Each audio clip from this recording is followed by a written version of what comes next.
जसं की आपल्या सगळ्यांना माहित आहे, मागच्या 2-3 दिवसापूर्वी भारतीय जनता पार्टीच्या प्रदेश कार्यालयाकडून महाराष्ट्रातल्या 58 जिल्हाध्यक्षांना नव्यानं जिल्हाध्यक्षपदाची नियुक्ती झाली. त्याच्यामध्ये आपल्या धाराशिव जिल्ह्यामध्ये मला भारतीय जनता पार्टीचा जिल्हाध्यक्ष म्हणून पक्षात प्रवेश करण्यात आला. याच विषयाच्या अनुषंगाने मागच्या 2-3 दिवसामध्ये मी जिल्ह्यातल्या प्रमुख भेटी घेतल्या, त्यांचे शुभाशीर्वाद आशीर्वाद घेतले. अनेक कामाला सुरू करण्यापूर्वी कार्यकर्ता म्हणून तर आपण अविरतपणे पक्ष संघटनेचं काम करतोय, परंतु नव्याने मिळालेल्या जबाबदारीमध्ये कामाला सुरुवात करण्यापूर्वी आपल्या सगळ्यांसोबत संवाद व्हावा, आपल्या सगळ्यांसोबत संघटनात्मक विषयांवर गप्पा चर्चा व्हाव्या. या अनुषंगाने आजचा प्रोग्राम आपण संवाद आणि चहा पाणी या विषयासाठी केलेला आहे. विशेष असं आपल्या सगळ्यांसोबत संघटनात्मक विषयाला सांगायला आवडेल. 2016 ते 20 मध्ये मी या जिल्ह्याचा काम केलं. त्यानंतर आता परत मला संघटनेनं त्याच पदावर काम करायची संधी आहे. मुख्य ते आगामी जिल्हा परिषद, नगरपालिका, पंचायत समितीच्या निवडणूक आहे. स्वाभाविकपणे आता कोर्टाच्या निर्णयानंतर त्या निवडणुका ऑगस्ट नंतर ऑक्टोबर पर्यंत केव्हाही डिक्लेअर होऊ शकतात. मागच्या वेळेला आपण जर पाहिलं तर मागच्या वेळेला भारतीय जनता पार्टीने 55 पैकी 54 ठिकाणी उमेदवार दिले होते. पंचायत समिती 110 पैकी 106 ठिकाणी उमेदवार दिले होते. बहुतांशी सर्वच ठिकाणी नगरपालिकेच्या क्षेत्रामध्ये पण उमेदवार दिले होते. बऱ्यापैकी त्या कालखंडातही भारतीय जनता पार्टीला मिळालं. आता केंद्रामध्ये राज्यामध्ये सरकार आहे. राणादादांसारखी, माननीय बसवराज पाटील साहेबांसारखी अनेक वर्षापासून समाजाविरोधात भारतीय जनता पार्टी. त्यामुळं या सगळ्या विषयांमध्ये मला असं प्राथमिकपणे संघटनात्मक अध्यक्ष झाल्यानंतर प्राथमिकपणे बूथच्या कार्यकर्त्यापासून वरिष्ठ नेत्यांपर्यंत सगळ्यांबरोबरचा एक संघटनात्मक बळकटीचा प्रोग्राम राबवावा आणि त्यातनं परत एकदा भारतीय जनता पार्टीच्या ताब्यामध्ये जिल्हा परिषद आणि जिल्ह्यातल्या सर्व नगरपालिका कशा येतील याच्यासाठीचा अभियान राबवावं असा एक पहिल्या टप्प्यातला कार्यक्रम आहे. दुसऱ्या टप्प्यामध्ये अनेक वर्षापासून भारतीय जनता पार्टी सोबत काम करणारे जे अनेक ज्येष्ठ श्रेष्ठ मंडळी अशा सगळ्या कार्यकर्त्यांचा व अशा सगळ्या नेत्यांचा संपर्काचा एक कार्यक्रम आपण या ठिकाणी राबवणार आहे. आणि केंद्र सरकार आणि राज्य सरकार या दोन्ही सरकारच्या माध्यमातून माननीय देशाचे पंतप्रधान नरेंद्रजी मोदी साहेब आणि माननीय मुख्यमंत्री माननीय श्री देवेंद्र फडणवीस साहेब यांच्या सरकारच्या माध्यमातून समाजाभिमुख राबवण्यात जाणाऱ्या ज्या योजना आहेत त्या सगळ्या योजना महाराष्ट्रभर राबवत असताना भारतीय जनता पार्टीचे नेते आमदार राणाजगजितसिंह पाटील साहेब यांच्या माध्यमातून जो जिल्ह्यामध्ये वेगवेगळ्या योजनांच्या वेगवेगळ्या अभिनव कल्पनांच्या माध्यमातून जिल्ह्यामध्ये येणारा जो निधी आहे किंवा जिल्ह्यामध्ये येणारे जे वेगवेगळे प्रकल्प आहेत या सगळ्यांसोबत भारतीय जनता पार्टी, समाज आणि प्रशासन याच्यामध्ये भारतीय जनता पार्टी कार्यकर्त्याच्या माध्यमातून एक दुवा म्हणून काम करेल आणि अधिकाधिक योजना लोकांभिमुख कशा जातील आणि लोकांना त्या कशा लोकांपर्यंत पोहोचणार अशा एक पद्धतीचा कार्यक्रम पण आपण संघटनेच्या पदाधिकाऱ्यांना. मला वाटतं की माझी कामाची पद्धत आपल्या सर्व तर सगळ्या माझ्या सहकाऱ्यांना माहितच आहे, परंतु जिल्हावासियांनाही माहित आहे. प्रामाणिकपणे आपल्याला आलेली जबाबदारी आपण पूर्णपणे पार पाडावी. त्याच्यामध्ये अधिकाधिक आपल्या सोबतच्या लोकांना कसे सहभागी करून घेता येईल आणि सोबतच्या लोकांकडनं सकारात्मक विचारधारेमध्ये कशा पद्धतीनं आपण यश मिळवू शकतो, ज्याच्यावर प्राधान्यपणे आपला प्रयत्न असेल.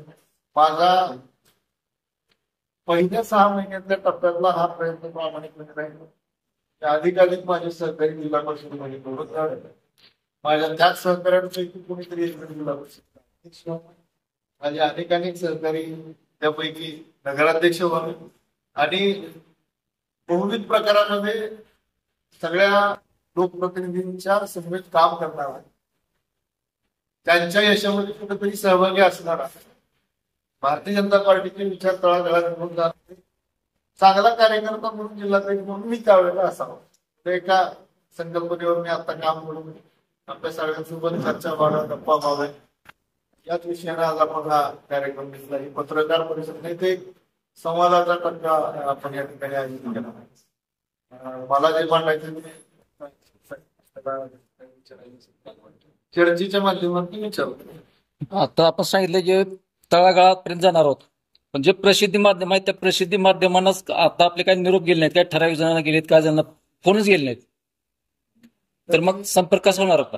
त्याच्याबद्दल असं आहे की मला अध्यक्ष होऊन साधारणतः 3 दिवस झाले. तर ज्या व्यवस्था उपलब्ध होत्या त्या उपलब्ध व्यवस्थेच्याच माध्यमातून निरोप द्यायचा आपण प्रयत्न केला. अधिक प्रभावी आपण त्या प्रयत्न करू. त्याच्यावर नव्या जुन्या कार्यकर्त्यांची कशी सांगड करणार? कोणीच नवं जुनं राहिलं नाही, सगळे जुने झाले जातात. नवं जुना हा विषय कुठं राहिला, सगळे जुने झाले जातात. म्हणजे पक्षामध्ये भारतीय जनता पक्षामध्ये आलेल्या लोकांना सुद्धा 18 वर्ष झाली जातात, 5-6 वर्ष पट्टी झाली. नवं जुनं काय नाही, सगळं जुनं आहे. आपली निवड झाल्यानंतर पक्षांतर्गत पदाधिकारी सहकारी पक्षाचे राष्ट्रवादी असतील किंवा शिवसेने शिंदे गटाचे, त्यांच्यापेक्षा मुख्य शिवसेनेचे कार्यकर्ते पदाधिकाऱ्यांचे अभिनंदनाचे अनेक फोन आले. कसं पाहता याच्याकडे? माझ्या नियुक्तीनंतर समाजाच्या सगळ्या घटकांकडनं मला शुभेच्छांची फोन आली. समाज माध्यम असेल, सोशल मीडिया असेल, प्रिंट मीडिया असेल किंवा व्यक्तिगत मला आलेले फोन असतील किंवा लोकांनी दिलेल्या शुभेच्छा असतील. मला वाटतं की पुण्या एका पक्षाचं मी असं काही काम केलं नाही, याच पक्षाने मला जास्त शुभेच्छा दिल्या किंवा त्याच पक्षाने. कदाचित तुमच्याकडे तसं नोटिफिकेशन आले असतील, पण मला असं वाटतं संघटनात्मक जबाबदारी मिळाल्याबद्दल मला असं वाटतं प्रत्येक घटकांकडून शुभेच्छा आल्या. काही वेगवेगळ्या एकत्र आल्या, मला सगळ्या पक्षांसोबत माझे चांगले संबंध आहेत, पण मी पक्ष संबंध ठेवण्यापूर्वी माझा एक व्यक्तिगत स्वभाव आहे की मी व्यक्ती म्हणून संबंध ठेवतो. पहिला पाऊल काय असं आपल्या पहिलं काम हे आहे की माझ्या जिल्ह्यामध्ये बूथ रचना आहे, त्या बूथ रचनेची जी काही जी रचना आहे ती अधिक कशी बळकट होईल याच्यासाठी मी पहिलं काम करणार. मी माझ्या ज्येष्ठ नेत्यांबरोबर चर्चा संवाद केला. त्याच्यासोबत मी माझ्याकडे जे आजी माजी जिल्हाध्यक्ष आहेत, आबाद सारखी जिल्हा परिषदची पदभूषवलेली सारखी सतीशराव असतील, अशी एक आमची प्रमुख टीम आहे. या टीमच्या माध्यमातून सगळा अजेंडा आपण राबवणार. हे इथले जिल्हाध्यक्ष पद हे काही भूषवण्याचं पद नाही, संघटनेचं काम करण्याचं पद आहे आणि आपल्याला त्या कामात काय घ्यायचं.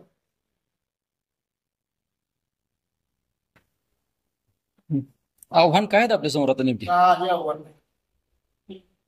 आव्हान या दृष्टिकोनातून आपण प्रश्नाकडे पाहायचंच नाही. आपण प्रश्नाकडे पाहताना आपल्याला त्या प्रश्नामध्ये प्रामाणिकता शोधून त्याला कसं व्यवस्थितरित्या करता येईल या दृष्टिकोनातून त्याकडे पाहायचं.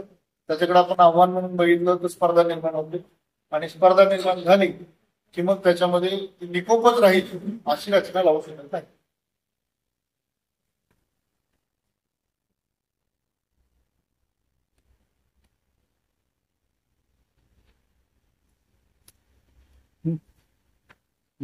सर तुमचा मनोदय सांगेल मी. माझा म्हणून तर काही नाही. मला माझ्यासोबत काम करणारे जिल्हा परिषदचे अध्यक्ष झालेले बघायचे, माझ्यासोबत काम करणारे जिल्हा परिषदचे सदस्य झालेले बघायचे, माझ्यासोबत ज्यांच्यासाठी मी काम करायला होतं मी पंचायत समितीचे सभापती झालेले बघायचे. ज्यांच्या बरोबर मी काम करतोय की नगराध्यक्ष झालेले बघायचे, उपनगराध्यक्ष झालेले बघायचे, नगरसेवक झालेले बघायचे, सध्या तरी मला ह्या 7 महिने एवढं बघायचं आणि त्यांच्यासाठी मला काम करायचं. अध्यक्ष, आता तुम्ही म्हटलं की पक्षापेक्षाही व्यक्तिगत संबंधाला मी जास्त महत्व देतो. दृश्यासोबत ठाकरे सेनेच्या पदाधिकाऱ्यांनी तुम्हाला खूप शुभेच्छा दिलेल्या आहेत. हे व्यक्तिगत संबंध असेच कायम ठेवणार आहात? बघा, एक लक्षात घ्या, मतभिन्नता असू शकते, त्यांची राजकीय विचारधारा वेगळी आहे, माझी राजकीय विचारधारा वेगळी आहे.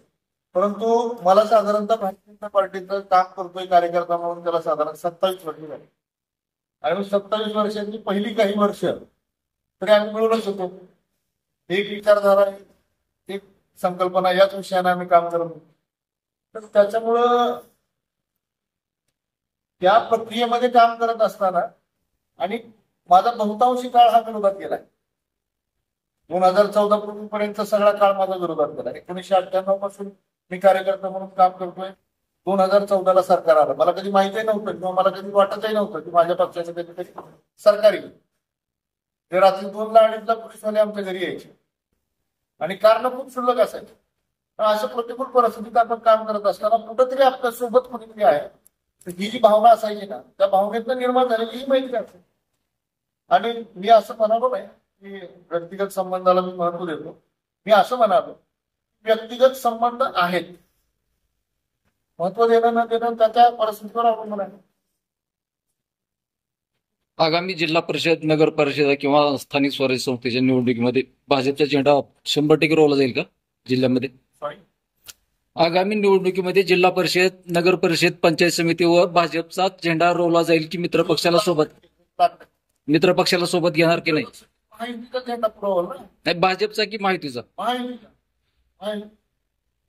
माझ्याकडे आता राणासारखे कल्पक नेतृत्व आहे. माझ्याकडं माझे आमदार श्री ठाकूर साहेबांसारखं संघटनात्मक अनुभव असलेलं नेतृत्व आहे. माझ्याकडे आता माननीय बसवराजी पाटील साहेबांसारखं एक नियोजनबद्ध कार्यक्रम राबवणारं नेतृत्व आहे. माझ्याकडे नितीनजी असतील, आमचे माजी अध्यक्ष संताजीराव असतील, अनेक सतीशराव असतील, अनेक अशा पूर्ण वेळ पक्ष संघटनेला देणाऱ्या कार्यकर्त्यांचा सक्षम असा संच आणि योगायोगानं मी त्यांच्यातला एक सहकारी. त्यामुळं मी जो विश्वास बाळगतोय मी 100% तो पूर्ण करेन.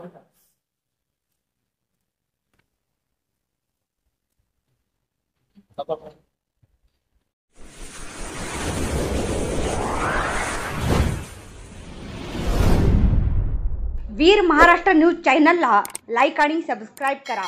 धन्यवाद.